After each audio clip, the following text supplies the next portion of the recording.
네, 이 시간 제가 먼저 묵상한 말씀을 함께 나누도록 하겠습니다. 오늘부터 2022년 대림절이 시작이 되었습니다. 대림절은 우리가 나누었듯이 2000년 전에 오셨던 그 예수의 의미를 되새기는 기간입니다. 왜 오셨을까? 오심의 의미는 무엇일까? 우리가 신앙하는 하나님이 예수의 모습으로 우리를 찾아오셨다는 것의 의미는 무엇인가? 되새겨보는 기간입니다. 그리고 또한 이제 다시 오실 예수님, 그때 다시 오실 때에는 완전한 하나님 나라를 가지고 오신다 약속하셨으니 그 나라는 어떤 모습일까 기대하며 지내는 절기가 바로 대림절입니다. 여러분, 대림절의 영어 표현이 뭔지 아시죠? 어드벤트입니다. 영어로 어드벤트라고 합니다. 이 말은요, 라틴어의 어드벤투스에서 온 것으로 보입니다. 그런데 이 단어에는 두 가지 중요한 의미가 담겨 있다고 합니다. 바로 접근한다는 겁니다. 그리고 나아가 도착했다라는 의미를 갖고 있습니다. 모험을 떠나서 어딘가에 접근하고 마침내 도착했다라는 의미가 되는 겁니다. 그래서 이 두 의미를 종합해 보면 이렇게 되겠죠. 지금 이 순간에 무언가가 내 삶으로 가까이 오고 있다. 예상하지 못하고 있는 그 무언가가 내게 가까이 오고 있으며 이제 그것이 내 삶에 도착해서 나에게 영향을 끼친다라는 것을 기대하는 기간이라는 의미입니다. 그런데 이 단어만으로는 예수의 오심을 의미할 수는 없겠죠. 그래서 예수를 기다린다는 의미를 좀 담으면 이렇게 되지 않을까요? 지금 이 순간 내 삶으로 가까이 오고 계신 예수, 그 예수는 어떤 분이며 이제 곧 내 삶에 도착하셔서 나에게 어떤 영향을 끼칠 것인가를 기대하는 기간, 이것이 대림절입니다. 그것들을 좀 고민해 볼 필요가 있는 기간입니다. 그럼 여러분, 이렇게 예수가 다시 오신다는 것을 기다린다는 느낌, 그 느낌 여러분은 어떠십니까? 여러분, 예수가 다시 온다? 다시 오신다? 내 삶에 곧 도착하실 것이다? 라고 할 때 여러분 느낌은 어떻습니까? 여기에는 많은 정보가 필요하겠죠? 예수는 어떤 분이고 어디서부터 오시며 어떤 모습으로 오시는지에 대한 정보가 많이 필요하겠지만 그 예수가 오신다는 것을 기대한다는 것, 이건 여러분에게 어떤 느낌입니까? 새로운 오심에 대한 기대, 희망입니까? 아니면 모르는 것에 대한 불안, 두려움입니까?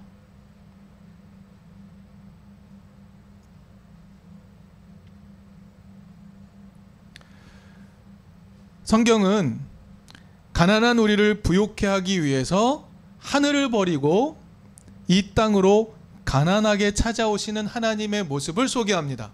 여러분, 우리가 신앙하는 하나님은요, 가난한 우리를 부욕해 하기 위해 자신의 부유함을 다 내주는 분입니다. 이 땅으로 가난하게 되어서 찾아오시는 분입니다. 근데 여러분, 하나님이 이런 모습으로 찾아오시는 의도는 뭘까요? 왜 우리 하나님은, 우리가 신앙하는 하나님은 그런 모습으로 우리에게 올까요? 왜 연약한 모습으로 올까요? 왜 가난한 모습으로 올까요?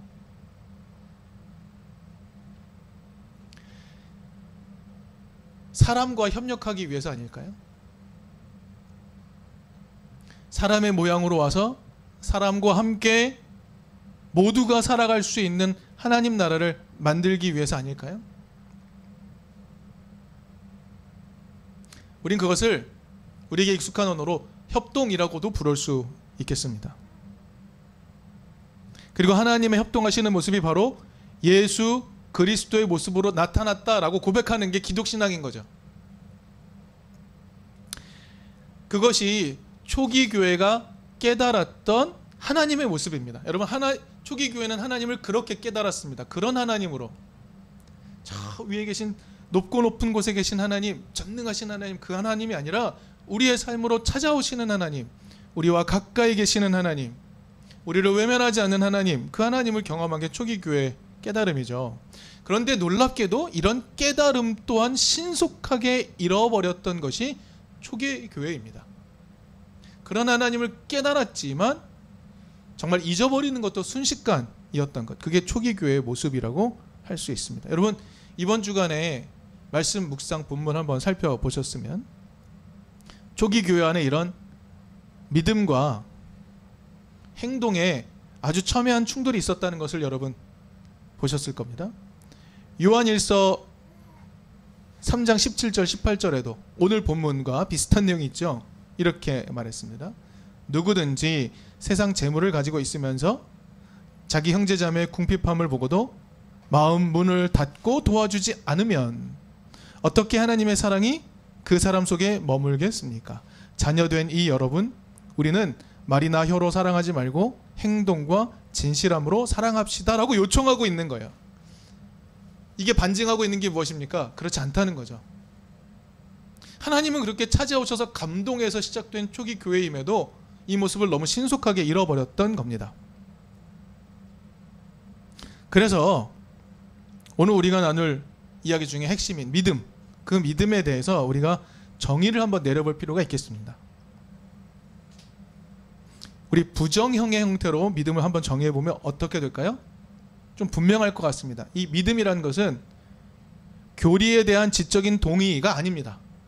그 동의를, 그 교리를 제가 동의해요. 그 교리에 동의합니다. 여러분, 이게 믿음이 아니죠. 교리란 것, 수많은 교회가 정치적으로 다툼을 하면서 만들어낸 합의를 도출해낸 것 아닙니까? 그 교리에 지적으로 동의한다고 해서 믿음이 되는 건가요? 아니요, 그렇지 않습니다. 그것은 믿음이 아닙니다. 그러면 긍정형으로 믿음을 정해보면 어떻게 될까요? 여러분, 이든 교회에서 믿음이란 표현의 정의를 어떻게 내렸는지 우리가 알고 계실 텐데 이렇게 정의를 내립니다. 예수를 통해 나타난 하나님 나라의 삶의 원리를 수용하는 것. 예수를 통해 나타난 하나님 나라의 삶의 원리를 받아들이는 것. 이것을 우리는 믿음으로 정의를 내립니다. 그런데 오늘은 이 정의를 조금 다르게 표현해 보도록 하겠습니다. 여러분, 우리가 일상을 살아갈 때 내려야 하는 수많은 결정들이 있습니다. 우리가 무언가를 결정 내려야 되는 순간은 매 순간 찾아옵니다. 여러분, 그때 여러분은 어떤 기준으로 결정하십니까? 무엇을 기준으로 결정하시나요? 여러분이 옳다고 믿는 것을 기준으로 결정을 내리죠. 바로 그것, 내가 결정할 때 내리는 기준이 바로 믿음의 모습이라고 할 수 있습니다. 믿음은 일상의 삶을 살아갈 때 내려야 하는 수많은 결정의 순간에 작동하는 정말 최종적 기준, 여러분 그 기준에 신뢰가 있으니까 그 기준을 가지고 결정하는 것이겠죠. 그러면 오늘 우리가 맞닥뜨리고 있는 삶의 모습 속에서 한번 이 정의를 가지고 살펴봅시다. 여러분, 우리는 돈을 믿고 권력을 믿고 살고 있는지 아니면 예수의 길을 믿고 살고 있는지 성찰해 볼 필요가 있습니다. 우리가 내리고 있는 이 결정의 최종적 기준은 무엇입니까? 우리는 무엇을 기준으로 결정을 내리며 살고 있습니까? 그 기준을 신뢰하기에, 믿기에 그 결정을 내리는 거죠. 여러분, 무엇을 기준으로 살아가고 계십니까?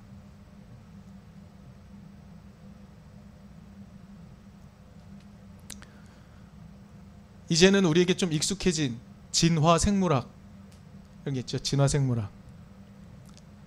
진화생물학은 이렇게 말합니다. 생물은요, 유전자의 보존과 번성,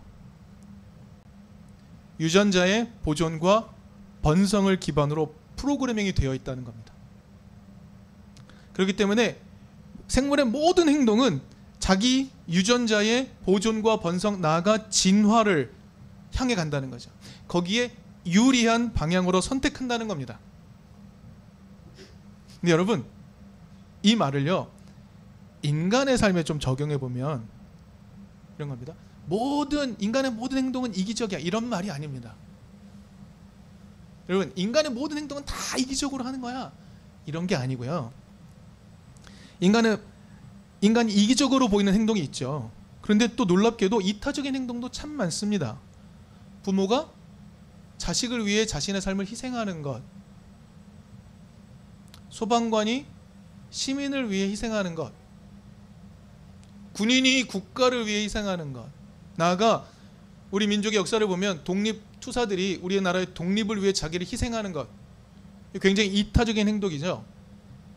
그렇죠? 그런데 이런 모든 행동을 포함하여 이 모든 행동이 우리 유전자의 보존과 번성을 위해 유리하다고 생각하기 때문에 그렇게 한다는 겁니다.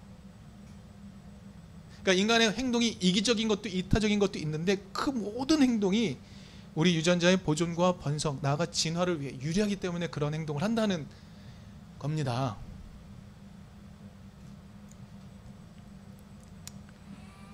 여러분, 우리가 보존되고 우리가 번성하기 위해 우리는 어떤 선택을 하고 살아갈까요?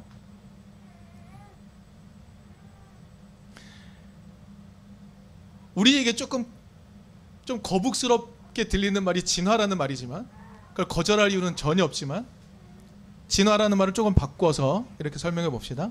자, 오늘 우리가 사는 세상 무엇이 지배하고 있습니까?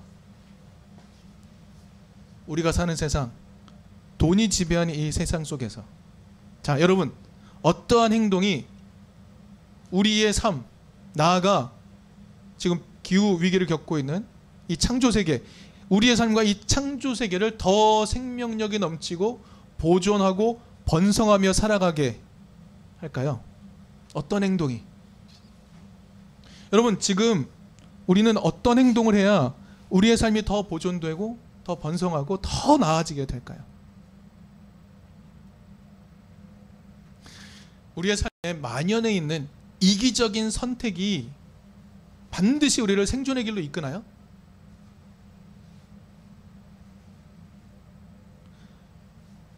남을 위하는 이타적인 선택이 우리를 공멸로 이끌어가나요? 고민해 볼 문제입니다.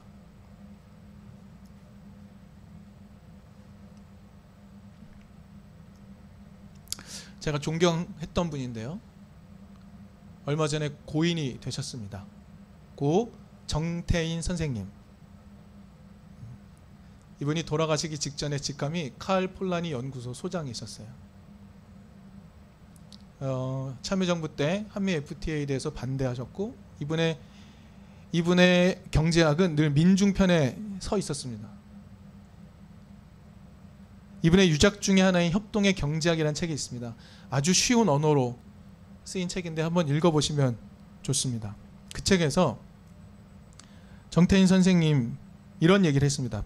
부의 획득이 타인의 희생에 근거한 것이라고 믿는 사람이 많아질수록 사회적 신뢰는 낮아진다라고 얘기합니다. 부의 획득이 타인의 희생, 타인의 것을 빼앗아서 내 것을 챙기는 거야 라고, 그게 옳은 거야 라고 믿는 사람이 많아질수록 사회적 신뢰는 낮아진다는 거죠. 그러면서 이런 해결책을 제시합니다. 모두가 남을 생각하는 상호적 인간이 되면 경제적 문제가 해결된다라고 말합니다. 여러분, 이분이요, 순진하게 표현한 것이 아닙니다. 자신의 경제학의 연구의 결론으로 말하는 거예요. 모두가 남을 생각하는 상호적 인간이 되면 경제적 문제가 해결된다는 겁니다. 여러분, 여기서 상호적 인간이라는 표현을 조금 이해할 필요도 있습니다. 협동에는 협동으로, 배신에는 배신으로 대하는 겁니다. 예, 이게 사실 상호적 인간이라는 표현이에요. 그런데 이분이 강조하고 있는 것은 협동이죠. 서로 협동하면 경제적 문제가 해결된다는 겁니다. 그런데 그 협동을 방해하는 가장 큰 요인이 있다는 거예요. 그 협동을 방해하는 가장 큰 요인 뭐냐면, 남의 선의를 이용하려는 탐욕, 그리고 남에게 이용당할지 모른다는 공포라는 겁니다. 남의 선의를 이용하려고 하는 탐욕과 남이 나를 이용할지도 모른다는 공포, 이게 협력을 가로막는 거라는 거예요. 협력이 문제를 해결하는데 탐욕과 공포가 그 협력을 막는다라고 이야기하는 겁니다. 우리 사이에 만연한 탐욕과 공포가 우리를 협력하지 못하게 만든다는 거예요.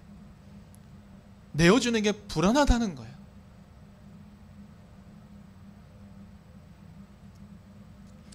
여러분, 그렇다면 하나님은 우리와 협력하시기 위해 이 땅으로 오실 때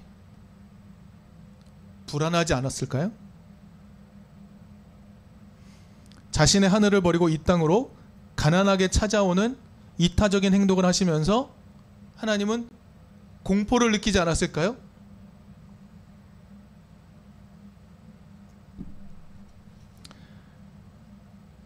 성경은 우리가 신앙하는 야훼 하나님이 다른 신과 다르다라고 이야기합니다. 이기적으로 행동하는 분이 아니라고 말씀하죠. 여러분, 성경 창세기의 창조 기사에서 야훼 하나님은 이렇게 말씀하십니다. 자신이 창조한 세계를 사람에게 맡겨 놓고는요, 그 피조 세계가 사람의 다스림 아래에서 온전히 작동할지 아닐지 불안해하지 않으셨습니다. 만들어 놓고 사람에게 맡기신 다음에 그냥 하나님이 쉬십니다. 제7일에 그냥 안식하십니다. 그리고 너희들도 쉬라고 하십니다. 하나님은 세상을 창조하여 사람에게 맡겨 놓고도 불안해하지 않았습니다. 하나님이 우리와 협력할 때 하나님은 불안해하지 않습니다. 그래서 안식일을 만드셨죠. 자, 그런데 이러한 안식은요, 출애굽 이후에 더 강조가 되죠. 출애굽한 이후에 이집트의 파라오가 그 노예들에게 노동을 강제할 때 불안했던 사람들이었습니다. 네, 그런 노동을 감당했던 히브리 노예들이 떠나니까 또 파라오는 얼마나 불안했겠습니까? 그래서 히브리 노예들을 잡으러 쫓아가죠. 하지만 그들은 히브리인들이 보는 앞에서 수장이 됩니다. 여러분, 이 장면을 한번 상상해 보면 하나님은 히브리인들에게 불안해하지 말아라 라는 것을 가시적으로 보여주신 것 같아요. 그렇게 멋지게 자유를 얻었습니다. 그런데 그들은 또 금세 불안해집니다. 자유를 얻었어요. 그런데 금세 불안해집니다. 왜요? 먹을 게 없었기 때문이죠. 하나님 만나를 또 주십니다. 그리고 더불어 십계명을 주시죠. 그리고 십계명의 가장 중요한 내용으로 무엇을 말씀하십니까? 안식일을 지키라고 명령하십니다. 안식일을 지켜라. 네, 여러분, 출애굽기와 신명기에 나와 있는 십계명 기사를 한번 살펴보십시오. 안식일을 지키기 위해 가장 중요한 요소가 뭡니까? 주인이 그 주인 아래 속한 모든 가족들과 생물들까지도 쉬도록 하기 위해서 그들의 삶을 책임져야 하는 겁니다. 쉬도록 하기 위해 그들에게 먹을 것을 내어줘야 되고, 그날 일하지 않음에도 불구하고 삶의 기회를 줘야 하는 겁니다. 안식일을 지키라고 강력하게 명령하시는 하나님, 불안해하지 말라고 안식일을 주신 하나님, 그 불안을 이기는 가장 강력한 행동이 무엇이냐면 가진 자와 그렇지 못한 자의 협력인 겁니다. 그런 방향으로 결정을 내리는 거죠. 그렇게 행동할 때 히브리인들은 모두가 살아갈 수 있는 하나님 나라를 누릴 수 있었던 겁니다. 그러나 그들은 실패하죠.